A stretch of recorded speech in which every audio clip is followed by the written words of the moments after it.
Good morning everybody. Success point Deoband में आपका फिर से स्वागत है। आज की इस वीडियो में हम करने वाले हैं आधुनिक भारत के इतिहास में लॉर्ड रिपन के बारे में। देखना, ये अपने समय के बहुत ही लोकप्रिय एक गवर्नर जनरल रहे हैं। तो इनकी लोकप्रियता के क्या कारण थे और किसने ये टाइटल इनको दिया लोकप्रिय वायसराय के लिए, और इन्होंने इस्तीफा क्यों दिया था, क्या इनके कार्य रहे या क्या उपलब्धियां थी, उन सब चीजों के बारे में आज गहराई से हम चर्चा करने वाले हैं। तो शुरू करते हैं लॉर्ड रिपन। देखना, लॉर्ड रिपन का जो शासनकाल था यह 1880 से 84 तक रहा है, मात्र 4 साल के लिए। बाद में फिर किसी कारणवश एक विवाद में इनको इस्तीफा देना पड़ा अपने पद से। तो इसके बारे में देखते हैं कि पहले कार्य क्या थे लॉर्ड रिपन। लॉर्ड रिपन का एक तो अपना कथन था, तो स्टेटमेंट क्या दिया था कि मेरा मूल्यांकन मेरे शब्दों से नहीं मेरे कार्यों से करना। और एक किताब लिखी थी, एक पुस्तक थी बहुत ही लोकप्रिय, जिसका नाम था ड्यूटी ऑफ द एज, यानी कि युग का कर्तव्य। पुस्तक का नाम क्या हो जाएगा? Duty of the age. पहले कथन पर चर्चा करते हैं। तो कथन क्या था कि मेरा मूल्यांकन मेरे शब्दों से नहीं मेरे कार्यों से करना। मेरा मूल्यांकन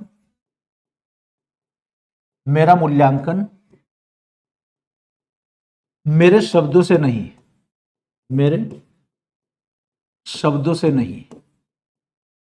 नहीं बल्कि मेरे कार्यों से करना। मेरे कार्यों से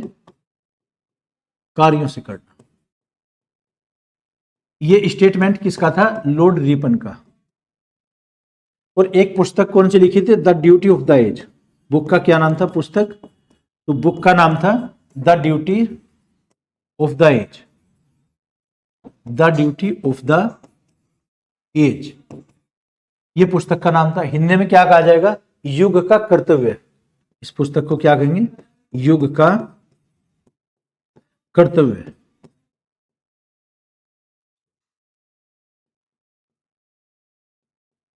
युग का कर्तव्य, यह पुस्तक का नाम था इनकी। और सबसे अधिक लोकप्रिय वायसराय, लोकप्रिय क्यों कहा गया है? क्योंकि 1909 का जो अधिवेशन था उसमें मदन मोहन मालवीय जी ने इनके कार्यों को देखते हुए या इनकी जो उपलब्धियां थी, इसलिए टाइटल दिया था कि भारत के महान उद्धारक। तो किसने कहा था? मदन मोहन मालवीय। मदन मोहन मालवीय। मदन मोहन मालवीय जी ने क्या कहा था? मालवीय, इन्होंने कहा था लोकप्रिय या महान उद्धारक। महान उद्धारक या लोकप्रिय। ये टाइटल दिया था। ये किन्होंने टाइटल दिया? मदन मोहन मालवीय जी ने। एक यहां पर नाइटिंगल, एक लेखक हैं नाइटिंगल। तो नाइटिंगल ने इनके बारे में कहा कि अब भारत में आधुनिक युग की स्वर्ण काल की शुरुआत हुई है। नाइटिंगल ने क्या ये दिया इनको टाइटल? भारत का स्वर्णकाल। भारत का स्वर्णकाल, स्वर्णकाल की संज्ञा दी थी। तो 4 चीजें क्या क्या हुई? एक तो इनका कथन था, अपना स्टेटमेंट कि मेरा मूल्यांकन मेरे शब्दों से नहीं मेरे कार्यों से करना। दूसरा, एक पुस्तक इन्होंने लिखी थी the duty of the age, यानी कि युग का कर्तव्य, एक किताब लिखी। और तीसरा, जो मदन मोहन मालवीय जी ने एक कांग्रेस के अधिवेशन में कहा कि भारत के महान उद्धारक या सबसे अधिक लोकप्रिय, चूंकि इनके जो कार्य थे वो अपेक्षा कर देखे जाए दूसरों की तुलना में तो काफी अच्छे थे। इससे पहले जो लॉर्ड लिटन थे उन्होंने कुछ घृणित कार्य भी किए थे, जैसे वार्नाकुलर प्रेस एक्ट बनाया था। अब कोई भी भारतीय समाचार पत्रों का प्रकाशन भारतीय भाषाओं में नहीं कर सकता था, वो कानून इन्होंने हटाया था। तो इसलिए इन सब कार्यों को देखते हुए इनको भारत का लोकप्रिय या फिर महान उद्धारक या भारत में स्वर्ण काल की शुरुआत होती है। तो पुस्तक का नाम क्या आ जाएगा? The duty of the age. अन्य कार्य और देखते हैं, तो आप इसके नोट करते रहिए, स्क्रीनशॉट लेते रहिए साथ साथ। नेक्स्ट देखते हैं vernacular press act. Vernacular press act, इसके अंतर्गत क्या किया गया था? देखना, ये जो बनाया था सन 1878 में लॉर्ड लिटन ने, जो इससे पहले आए थे गवर्नर जनरल। इनका कार्यकाल था 1876 टू 80। देखना, लिटन का कार्यकाल कितना था? सन 1876 से और 80 तक, सन 80 तक। इससे पहले वाली वीडियो में हमने लिटन पर चर्चा की थी। तो इसने वर्नाकुलर बनाया है press act, vernacular press act. अगर ये कहा जाए कि ये कब बनाया गया,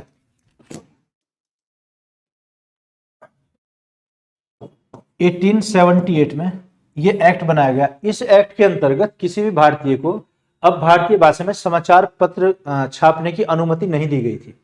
वो सिर्फ अंग्रेजी में छाप सकते थे, और उसमें भी यह था कि उसमें कोई आपत्तिजनक या ऑब्जेक्शनेबल ऐसा कोई मटेरियल ना होना चाहिए, कोई कंटेंट ना होना चाहिए जो अंग्रेजों के विरुद्ध हो। तो ये कानून किसने बनाया? देशी भाषाओं का समाचार पत्र अधिनियम या वर्नाकुलर प्रेस एक्ट, ये लिटन ने बनाया। जबकि हटाया किसने इसको? रिपन ने। तो वर्नाकुलर प्रेस एक्ट 1882 सन 1832 में, ये 82 में समाप्त किया गया था, समाप्त। और बनाया कब था? 1878, यानी कि 4 वर्षों तक ये कार्य करता रहा। तो समाप्त किसने किया? रिपन ने। इसके अंतर्गत अब कोई भी भारतीय समाचार पत्र छाप सकता था या फिर उनको प्रकाशन कर सकता था, संपादक, यानी कि उसके लिए बनाए गए कानून। वर्नाकुलर प्रेस एक्ट को समाप्त किया। तो इसके अंतर्गत देसी भाषाओं का समाचार पत्र, देसी भाषा में समाचार पत्रों का प्रकाशन, समाचार पत्रों का प्रकाशन अब प्रकाशन किया जा सकता था। ये किस एक्ट के अंतर्गत? वर्नाकुलर प्रेस एक्ट की समाप्ति के अंतर्गत। और पाबंदियां, प्रतिबंध कब लगाया गया? 1878 में ये लिटन ने लगाया था। जबकि इस पर कई कमेंट भी किए गए थे। इसे भारतीयों का मुंह बंद करने वाला अधिनियम, या आकाश से होने वाला वज्रपात, या फिर भारत की महान भावी प्रगति में बाधक सिद्ध होने वाला अधिनियम। कौन सा अधिनियम था? Vernacular press act. तो इतना एक ये जोखिम भरा एक्ट था कि इसके अंतर्गत कोई भी भारतीय अब प्रकाशन नहीं करेगा। लेकिन रिपन ने जब ये चार्ज संभाला अपना, यानी कि नियुक्ति की गई, वर्नाकुलर को ही हटाया सबसे पहले इस अधिनियम को। दूसरा, एक और कार्य देसी एक बनाते इन्होंने कारखाना अधिनियम, कारखाना, फर्स्ट फैक्ट्री एक्ट, कारखाना अधिनियम। अधिनियम ये कब बनाया गया? 1881। प्रथम कारखाना अधिनियम, इसके अंतर्गत कार्य करने के घंटे निश्चित किए गए कि किसी व्यक्ति को कारखानों में कितना कार्य करना है। और जो वहां पर मशीनें होती थी कारखानों में, उनको कवर किया गया, यानी कि बोनिट उनके ऊपर लगाए गए। महिलाओं के लिए कार्य करने के घंटे निश्चित किए गए। और इसी में भी बाल मजदूरी, बाल श्रम से अवॉइड किया गया कि जो मजदूर होंगे, या कहिए कि 12 वर्ष तक के, उनसे 9 घंटे से अधिक कार्य वो नहीं ले सकते थे, यानी कि बाल श्रम से भी संबंधित है। प्रथम कारखाना अधिनियम लॉर्ड रिपन के शासनकाल में 4 ही कारखाने अधिनियम बने हैं। सन 1881 में बना, 1891 में, 1911 और फोर्थ बना था 1922 में। तो प्रथम कारखाना अधिनियम ये कब बनाया गया? रिपन के शासनकाल में। इसमें बाल श्रम को बंद किया गया था। बाल श्रम या बाल मजदूरी, उनसे 9 घंटे से अधिक कार्य नहीं होगा, 9 घंटे से अधिक कार्य नहीं, अधिक कार्य नहीं किया जाएगा। और इसमें एक साप्ताहिक छुट्टी हो सकता है, संभवतः वो संडे की छुट्टी या किसी और दिन की भी हो सकती है। साप्ताहिक, वीकली हॉलीडे, वीकली हॉलीडे, साप्ताहिक छुट्टी का प्रावधान किया गया। और यही था, महिलाओं के लिए भी नाइट शिफ्ट में जैसे वो कार्य नहीं करेंगे।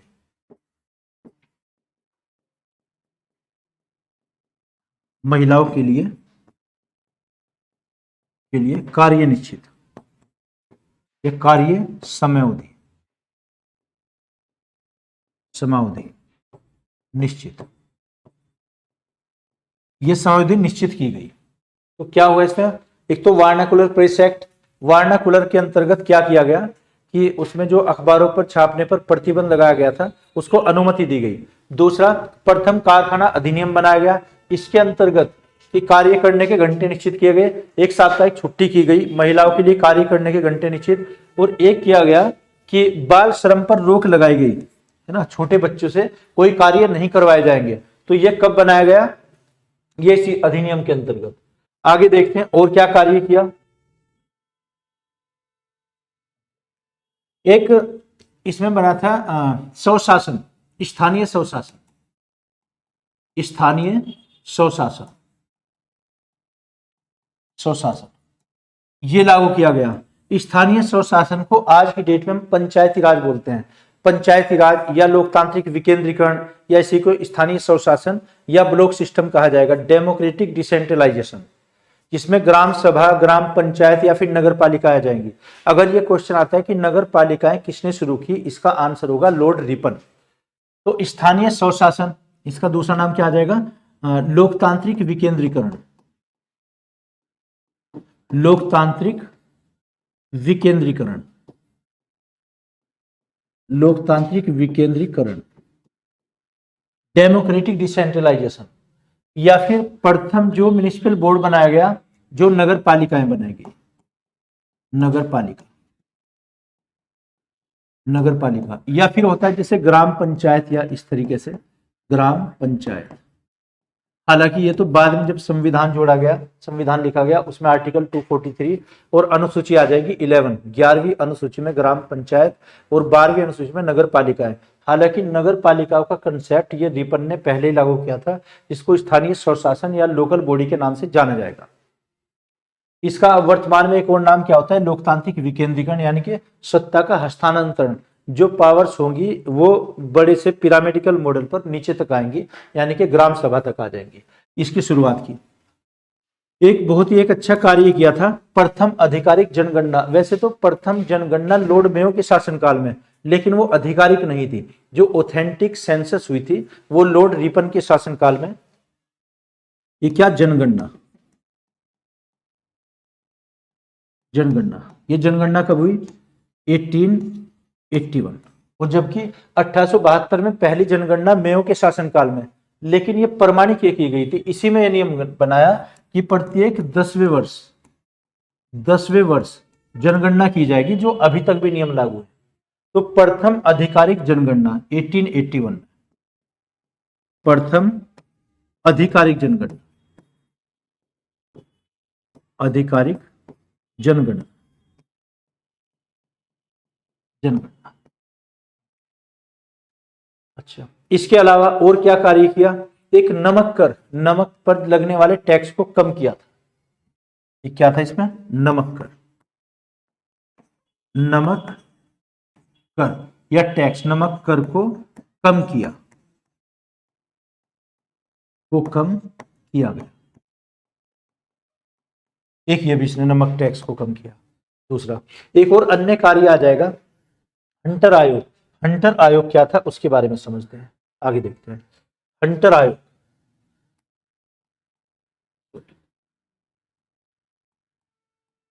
हंटर आयोग, एक हंटर आयोग, एक हंटर समिति, इसके बारे में जानते हैं पहले। हंटर समिति जो बनी थी जलियांवाला बाग हत्याकांड की जांच करने के लिए, ये 1919 में गठित की गई थी। लेकिन ये बात कब की है, सन 1882 की। हंटर आयोग जब लॉर्ड डफरिन के शासनकाल में, या सॉरी लॉर्ड डलहौजी के शासनकाल में एक शिक्षा का मैग्ना कार्टा जारी किया गया, जिसको हम किस नाम से जानते हैं, चार्ल्स वुड का डिस्पैच, इन 1854 सन 1854 में जारी किया गया था। यहां पर देखिएगा, चार्ल्स वुड, चार्ल्स वुड का डिस्पैच या घोषणा पत्र, घोषणा पत्र। इसमें क्या था, 1854 में ये जारी किया गया था। इसमें प्रावधान था कि भारत में 3 विश्वविद्यालय बनाए जाएंगे, जो मुंबई, कलकत्ता और मद्रास में होंगे। 3 विश्वविद्यालयों की स्थापना की जाएगी। विश्वविद्यालय, विश्वविद्यालय, यूनिवर्सिटीज, ये कहां कहां पर होंगी, मद्रास, कलकत्ता और बंबई प्रेसिडेंसी में। लेकिन जब इनकी स्थापना की गई विश्वविद्यालयों की, ये लॉर्ड कैनिंग के शासनकाल में की गई थी। तो विश्वविद्यालय स्तर की शिक्षा से संबंधित चार्ल्स वुड का डिस्पैच, ये भी आप इसमें पहली वीडियोस में देख सकते हैं, प्ले लिस्ट में आप जाकर देख सकते हैं। तो चार्ल्स वुड के घोषणा पत्र के अनुसार भारत में 3 विश्वविद्यालय स्थापित किए जाएंगे। लेकिन विश्वविद्यालय में प्रवेश के लिए 12 वर्ष की पहले हमारी स्टडी होनी चाहिए, पहले अध्ययन होना चाहिए। कितने ईयर्स का होना चाहिए, 12 ईयर्स का, 12 वर्ष का। लेकिन जैसे ही इसकी जांच के लिए एक आयोग आता है, हंटर आयोग, हंटर आयोग ने वहां पर यह पाया कि विश्वविद्यालय में तो एडमिशन जो वहां पर दाखिले थे वही कम हुए हैं। वो कम क्यों हुए हैं, क्योंकि 12वीं की परीक्षा पास करना ही मुश्किल हुआ उन लोगों के लिए, क्योंकि प्राइमरी या बेसिक एजुकेशन ठीक नहीं थी। प्राइमरी एजुकेशन अगर या ना हंटर आयोग का संबंध किससे, जो 1882 में गठित किया गया था, ये प्राथमिक शिक्षा से संबंधित, प्राथमिक शिक्षा से संबंधित हंटर आयोग। इसी में एक वो भी थी लेडी माउंटेसरी, इसके अन्य सदस्य कौन थे, लेडी माउंटेसरी, लेडी माउंटेसरी। इसने कहा था कि जो प्राइमरी एजुकेशन है कक्षा 1 से 5 तक के लिए, उन कक्षाओं को उन्नत बनाया जाए। बोलते हैं जो सरकारी स्कूल होते हैं गांव में, आपने देखा हो, जो सरकारी प्राइमरी स्कूल कहते हैं जिनको माउंटेसरी स्कूल। और इन्हीं के साथ में थी एक ये थी एक किंडरगार्टन, किंडरगार्टन, गार्टन एक ये लेडी थी। इन्होंने कहा था कि प्ले स्कूल जो होंगे, प्ले क्लासेस, प्ले क्लासेस के लिए एक उन्नत होने चाहिए, जिसमें पिरामिडिकल मॉडल के आधार पर बच्चों को शिक्षित किया जाना चाहिए। क्योंकि जब हमारी प्राइमरी एजुकेशन अच्छी होगी, उसी के बाद में हम मिडिल स्कूल में जाएंगे, फिर इंटरमीडिएट हम पास करेंगे 12th, और 12th पास करने के बाद में विश्वविद्यालय में हमें प्रवेश दिया जाएगा। तो अगर ये क्वेश्चन आता है कि हंटर आयोग का गठन किस में किया गया था, सन 1882 में लॉर्ड रिपन के शासनकाल में, जो प्राइमरी एजुकेशन से संबंधित था, प्राथमिक शिक्षा से संबंधित था। आया था किसकी जांच करने के लिए, वैसे विश्वविद्यालय स्तर की। और एक होती है क्या, हंटर समिति, हंटर समिति। हंटर समिति का संबंध किससे है, ये 1919 में गठित हुई थी, इन 1919, सन 1919 में गठित की गई थी जलियांवाला बाग हत्याकांड के लिए, जलियांवाला बाग हत्याकांड के लिए। इस केस की जांच करने के लिए हंटर समिति, और ये क्या था, हंटर आयोग। हंटर आयोग और हंटर समिति बोथ आर डिफरेंट, ये दोनों अलग अलग है। ओके, आगे एक देखते हैं यहां पर, जैसे कारखाना अधिनियम हुआ, कारखाना अधिनियम और वर्नाकुलर प्रेस एक्ट, एक स्थानीय स्वशासन, नमक कर कम किया, इसकी तुलना की गई भारत के महान उद्धारक से, और एक था इल्बर्ट बिल विवाद। इल्बर्ट बिल विवाद, इसको आप समझिए, इल्बर्ट बिल विवाद। इल्बर्ट बिल विवाद क्या था, आप इसको जानिएगा, इल्बर्ट बिल विवाद को। तो इल्बर्ट बिल विवाद ये था कि ये न्यायपालिका से संबंधित था। न्यायपालिका मीन्स क्या हुआ, जैसे न्यायपालिका के लिए एक ब्रिटेन की संसद में एक अधिनियम पारित किया गया। अभी जा रहे हो क्या, चलो ठीक, चलो चलो। इल्बर्ट बिल विवाद में ये एक न्यायपालिका से संबंधित था। तो ब्रिटेन की संसद में एक इल्बर्ट के नाम से एक अधिनियम बनाया जाना था, जिसका बिल पारित कर दिया था उन्होंने। बिल बोलते हैं अध्यादेश को। तो अध्यादेश जब पारित किया गया और फाइनली लॉर्ड रिपन की अनुमति के लिए भारत में आया, तो इन्होंने हस्ताक्षर करने से मना किया था उस पर, कि ये डिस्प्यूटेड था। डिस्प्यूट क्यों था इस पर, क्योंकि अगर कोई अंग्रेज जज के पद पर नियुक्त किया जाता है, वो तो सभी केस की जांच करेगा, यानी कि सुनवाई कर सकते हैं वो भारतीयों की केस की भी, अंग्रेजों के भी। लेकिन अगर कोई भारतीय नियुक्त होता है न्यायाधीश, वो अंग्रेजों के मामले की सुनवाई नहीं करेंगे। तो ऐसा इसमें विवाद था। तो इल्बर्ट बिल विवाद अगर यह आए कि किससे संबंधित था, न्यायपालिका से, न्यायपालिका, जुडिशरी से संबंधित, तो इस पर हस्ताक्षर करने से मना किया, हस्ताक्षर करने से मना।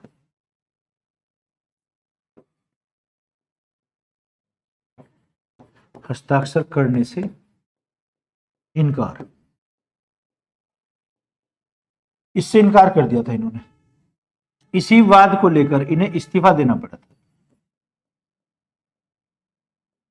इस्तीफा अपना दिया था, रिजाइन कर दिया था इन्होंने, क्योंकि इल्बर्ट बिल विवाद में नाम ही इसका कन्फ्लिक्ट था, विवाद, यानी कि इसमें दोहरा कार्य था कि जजों की जो नियुक्ति होगी वो अंग्रेजों की होगी या फिर भारतीयों की हो सकती है।